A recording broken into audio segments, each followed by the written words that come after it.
Hello बच्चों, कैसे हैं आप। मैं फिर से आपके लिए वीडियो लेकर आई हूँ और आज हम आपका जो प्रश्न बैंक का अध्याय 10 है उसके जो 4 नंबर वाले प्रश्न हैं उनको हम हल करेंगे, है ना। 4 नंबर वाले प्रश्नों में हमारे रह गए हैं, कुछ ही रह गए हैं, अधिकांश हमने कर लिए हैं। तो वो है, पहला है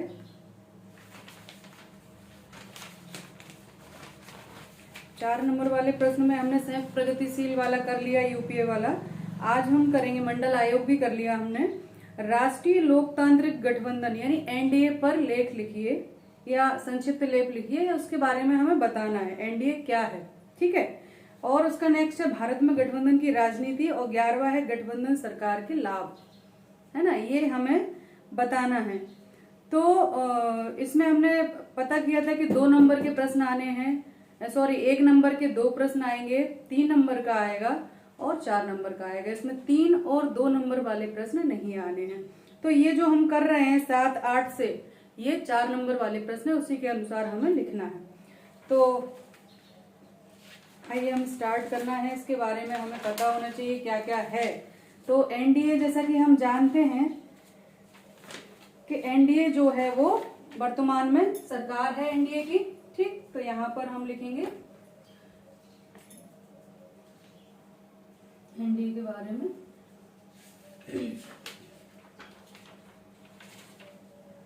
इसका पूरा नाम है राष्ट्रीय, इसको मैं शॉर्ट में लिख रही हूं, लोकतांत्रिक गठबंधन। लोकतांत्रिक गठबंधन, ठीक है, गठबंधन। और इसको शॉर्ट में कहते हैं एनडीए, ठीक है, एनडीए कहते हैं, है ना।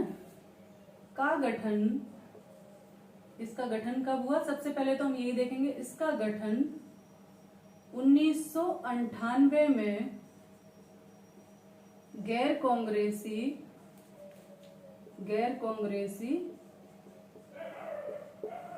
सरकार के निर्माण हेतु किया गया। 1998 में इसको गठन किया गया था, है ना। ठीक, जाके इसने कब 1999 में 1999 में यह सरकार बनाने में सफल हुए। सरकार बनाने में सफल हुए,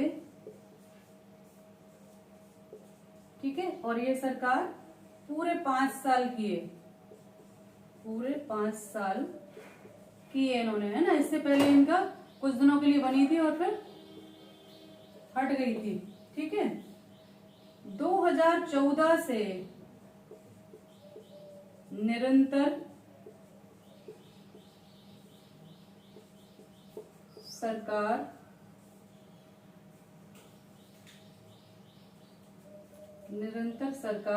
बनाने में सफल, क्योंकि इनका मेन मोटिव तो सरकार बनाना ही होता है ना, राजनीतिक दलों का मेन मोटिव होता है, ठीक है। अब ये क्या है, लोकतांत्रिक गठबंधन, ये एक राजनीतिक गठबंधन है। ऊपर ही लिखना था, मैं यहां लिख देती हूँ, यह एक राजनीतिक गठबंधन है। राजनीतिक को शॉर्ट में से लिखे तो ये राजनीतिक, ठीक है। यह एक राजनीतिक गठबंधन है, राजनीतिक गठबंधन है, ठीक है। ये हमने सब लिख लिया। अब हमें इसके बारे में लिखना है पूरा कि जो है इसका कौन है। तो अध्यक्ष कौन है, हम वर्तमान की बात कर रहे हैं, तो अध्यक्ष हैं अमित शाह, ठीक है। अब यहां हम लिखेंगे लोकसभा में इनके नेता कौन है। लोकसभा नेता तो वो है माननीय श्री नरेंद्र मोदी जी, जो प्रधानमंत्री हैं, है ना, नरेंद्र मोदी जी, ठीक है। तो अमित शाह इसके अध्यक्ष हैं, नरेंद्र मोदी जी इसके लोकसभा में नेता हैं। थोड़ा मिटाना पड़ेगा और इसके आगे की चीजें हमें लिखनी है। इसी प्रकार से राज्यसभा के नेता भी हैं इसके। तो राज्यसभा के नेता कौन है, राज्यसभा नेता राज्यसभा नेता वो है थावर चंद गहलोत, ये मंत्री हैं थावर चंद गहलोत। ठीक है, अब इन्हें लोकसभा में कितनी सीटें मिली हैं, है ना, 2019 की हम बात कर रहे हैं अभी वर्तमान की। ठीक है, तो लोकसभा में सीटें मिली हैं एनडीए को 382 सीटें मिली हैं, और राज्यसभा सीटें हैं इनकी 146। ठीक है, तो ये एनडीए है कि इनका काम है सरकार का गठन करना, क्योंकि जब एक दल की सरकार बहुमत नहीं ला पाता है, स्पष्ट बहुमत, तो फिर बहुत सारे दल मिलकर अपनी सरकार बनाने। इसमें ज्यादातर वो होते हैं जो एक जैसी विचारधारा के होते हैं, पर ऐसा नहीं भी देखने को मिलता। कई बार सत्ता में आने के लिए विभिन्न विचारधारा वाले, विभिन्न सिद्धांतों वाले लोग भी एकजुट हो जाते हैं। तो ये गठबंधन की राजनीति के तहत ये यूपीए और एनडीए का गठन किया गया, और इनकी उत्पत्ति ये 98 में बना, यूपीए जो है 2004 में बना था। तो अगला जो हमारा प्रश्न है, प्रश्न नंबर 10, और उसमें पूछा है कि गठबंधन जो सरकार है भारत में, उसके प्रभावों का वर्णन कीजिए। अब प्रभाव तो सकारात्मक और नकारात्मक दोनों तरह के होते हैं, तो हम दोनों को ही लिखेंगे। ठीक है, तो 10, तो इसमें हम गठबंधन राजनीति के बारे में चूंकि बात कर रहे हैं, तो लिखेंगे गठबंधन राजनीति के या सरकार के, उसके प्रभाव लिखेंगे, है ना, राजनीति के प्रभाव निम्न है। ठीक, ये हमने लिखा निम्न है। अब यहाँ हम लिखेंगे सकारात्मक प्रभाव, क्योंकि सबसे पहले हमें पॉजिटिविटी देखनी चाहिए, नेगेटिविटी नहीं, है ना। तो सकारात्मक प्रभाव कौन कौन से हैं? तो पहला है, सबसे पहला जो सकारात्मक है, लोकतंत्र को मजबूती। लोकतंत्र को, इनको बाद में एक्सप्लेन करूंगी मैं, मजबूती पहले लिख लें इनको। ठीक, इसके अंदर को लिखना है हमें। दूसरा है सहमति की राजनीति, सहमति की राजनीति। ठीक है, तीसरा जो है वो है सामाजिक खाई पाटने में महत्वपूर्ण, सामाजिक खाई पाटने में महत्वपूर्ण। ठीक है, और चौथा है इसका प्रांतीय दलों की बढ़ती भूमिका, प्रांतीय दलों की बढ़ती भूमिका है ना। और उसके अलावा पांचवा है इसका प्रभाव, भारत का अधिक संघात्मक स्वरूप, भारत का अधिक संघात्मक स्वरूप,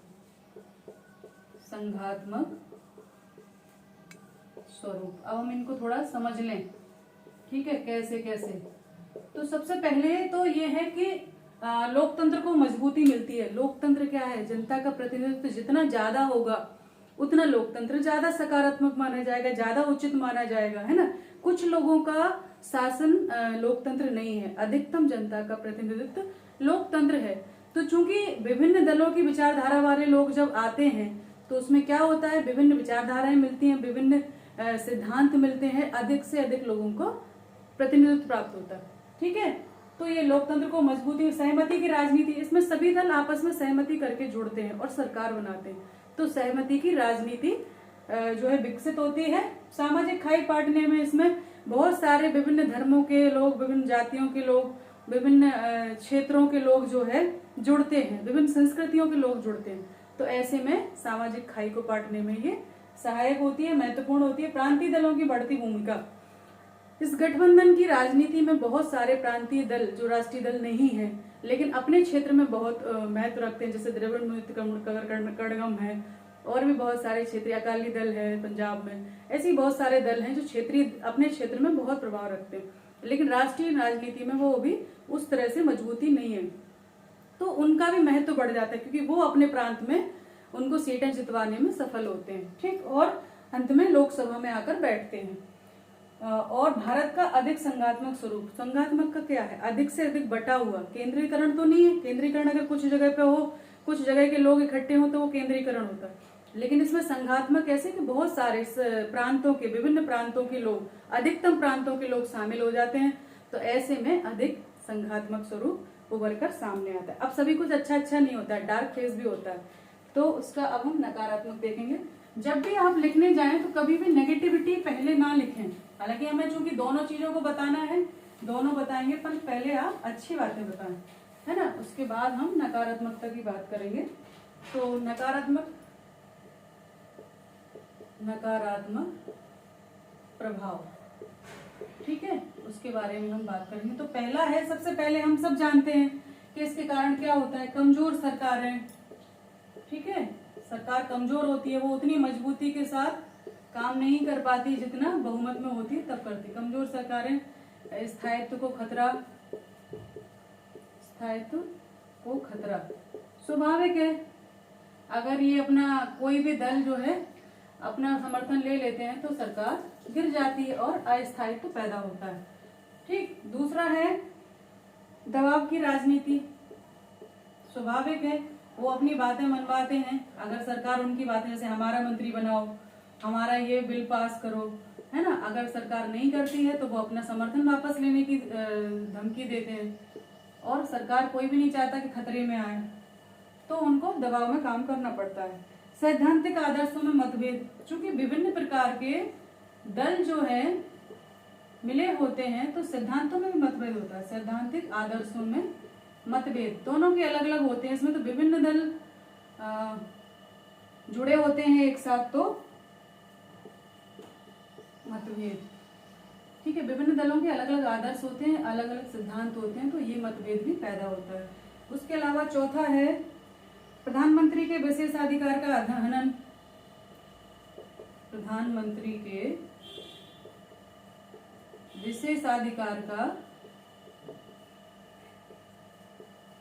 का हनन, है ना, और भी हो सकते हैं इसके, पर ये जो मेन चीजें हैं वो मैंने लिखी कि सरकार कमजोर होती है, स्थायित्व को खतरा होता है, दबाव की राजनीति, सैद्धांतिक आदर्शों में मतभेद, और प्रधानमंत्री के विशेषाधिकार का हनन, यानी वो जो विशेषाधिकार होता है, वो जिस तरह से काम करते हैं उसका हनन होता है, क्योंकि उनको दबाव की राजनीति में काम करना पड़ता है। जब भी कोई निर्णय लेते हैं तो सभी की सहमति आवश्यक होती है, तो ऐसे में अपना इंडिविजुअल पावर दिखा पाना संभव नहीं होता। तो ये तो हो गए सकारात्मक और नकारात्मक प्रभाव। इसी का अगला है कि गठबंधन सरकार के लाभ लिखिए। लाभ क्या है, तो लगभग जो हमने सकारात्मक प्रभाव लिखे हैं वही आपके लाभ भी गिन सकते हैं, थोड़ा सा उलट फेर करके उनको। तो क्वेश्चन नंबर जो 11 है, बहुत ज्यादा नहीं लिखेंगे इसको अपन, वही सब चीजें हैं। गठबंधन सरकार के लाभ, तो सबसे लाभ निम्न है। नंबर 1 हम लिखें सबसे पहले कि सामाजिक सांस्कृतिक एकता को बढ़ावा,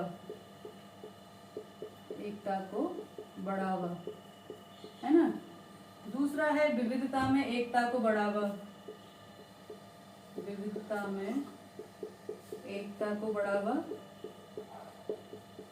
ठीक है। दूसरा है अस्पष्ट बहुमत मिलने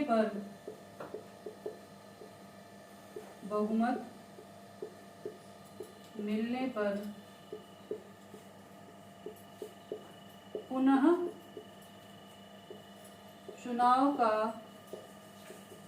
बोझ नहीं झेलना पड़ता, क्योंकि वो लोग मिलके सरकार बना लेते हैं तो दोबारा चुनाव नहीं कराने पड़ते हैं। उसके अलावा जो चौथा है वो है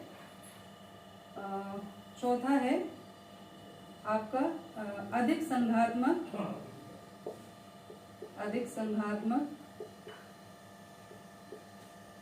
लोकतांत्रिक, ठीक है। तो इस प्रकार से ये कुछ लाभ हैं, जो उसके लाभ थे लगभग वही हैं, यानी जब मिली जुली सरकारें बनती हैं तो चुनाव दोबारा नहीं कराने पड़ते हमको, उसी समय जो है सब लोग मिलकर सरकार बना लेते हैं। अधिक संघात्मक होती है क्योंकि विभिन्न राजनीतिक दल, विभिन्न प्रांतों का प्रतिनिधित्व मिलता है, तो संघात्मकता अधिक होती है। विविधता में एकता के दर्शन होते हैं, सांस्कृतिक सामाजिक एक रूपता स्थापित होती है। तो ये सब लाभ हैं, हालांकि इसकी हानियां भी हैं। तो ये जो हमारी प्रश्न बैंक है आज ये कंप्लीट होती है। पूरा नए सिरे से जो मैंने बनाई है वो वाली प्रश्न बैंक हम बाद में स्टार्ट करेंगे नेक्स्ट उसमें। तो ये यहीं पे अपन समाप्त करते हैं। नमस्ते सभी को।